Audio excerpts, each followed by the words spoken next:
Elektabilitas mantan Gubernur DKI Jakarta, Anies Baswedan menduduki posisi teratas sebagai bakal calon presiden di 3 provinsi di Pulau Jawa.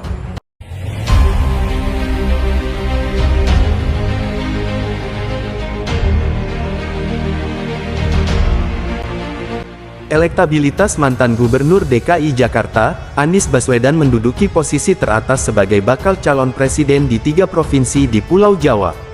Temuan ini mengacu pada hasil survei Poltreking Indonesia yang dilakukan di 5 wilayah di Pulau Jawa secara terpisah yakni Banten, DKI Jakarta, Jawa Barat, Jawa Tengah, sekaligus di Yogyakarta, dan Jawa Timur. Jakarta dan Banten itu separuh pemilih warga Jakarta dan separuhnya warga Banten itu sudah cenderung cukup kokoh untuk memilih Anies Baswedan, kekuatannya cukup kuat. Yang kedua adalah di Jawa Barat. Di Jawa Barat kekuatan Anies Baswedan juga mulai tumbuh kuat di angka 36% diikuti oleh Prabowo. Kemudian yang kedua ada Ganjar. Beda Jakarta. Kalau Jakarta kan nomor 2 ada Ganjar Pranowo. Kalau di Banten nomor 2 adalah Prabowo Subianto.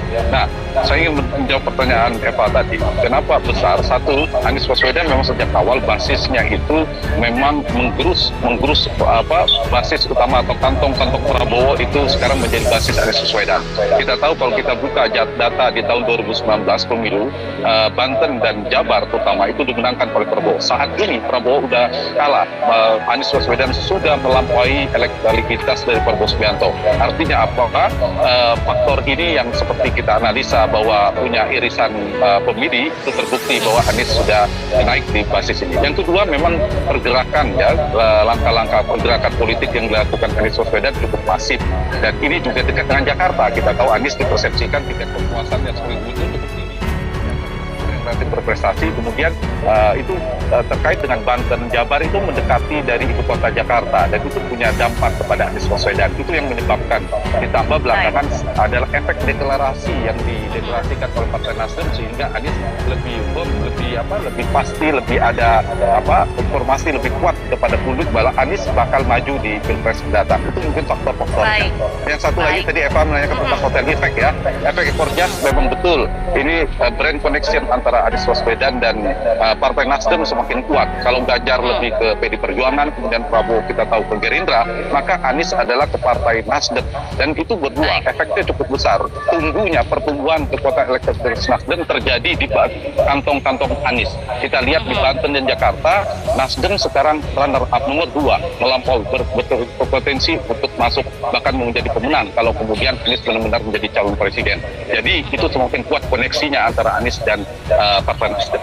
Begitu. Baik, beberapa faktor tadi disampaikan oleh Mas Hanta. Kita bahas salah satunya ya, soal kenaikan elektabilitas. Direktur Eksekutif Poltreking Indonesia, Hanta Yuda menyebut Pulau Jawa merupakan kunci kemenangan pemilihan presiden 2024. Sebab, 57,4% pemilik suara sah pada pemilu mendatang berada di Pulau Jawa. Sementara di luar Jawa hanya 42,6%. Secara populasi itu memang menumpuk di Pulau Jawa, kata Yuda dalam rilis temuan 5 survei provinsi di Pulau Jawa, Jawa penentu kemenangan, yang disiarkan di YouTube Poltreking TV, Kamis tanggal 15 Desember tahun 2022. Menurut Hanta, berdasarkan Pilpres sebelumnya siapapun calon presiden yang memenangkan suara di 2 dari 3 provinsi di Pulau Jawa, yaitu Jawa Barat, Jawa Tengah, dan Jawa Timur akan menjadi pemenang. Adapun temuan survei Poltreking menyatakan Anies unggul di 3 provinsi di Pulau Jawa yakni DKI Jakarta, Banten, dan Jawa Barat.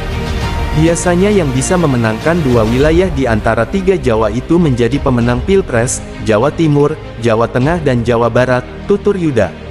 Untuk diketahui, berdasarkan data perbandingan daftar pemilih tetap DPT antara Pulau Jawa dan luar Pulau Jawa, Jawa Barat menjadi provinsi dengan persentase DPT tertinggi yakni 17,4%, sehingga peluang Anies dapat memenangkan Pilpres mendatang cukup besar.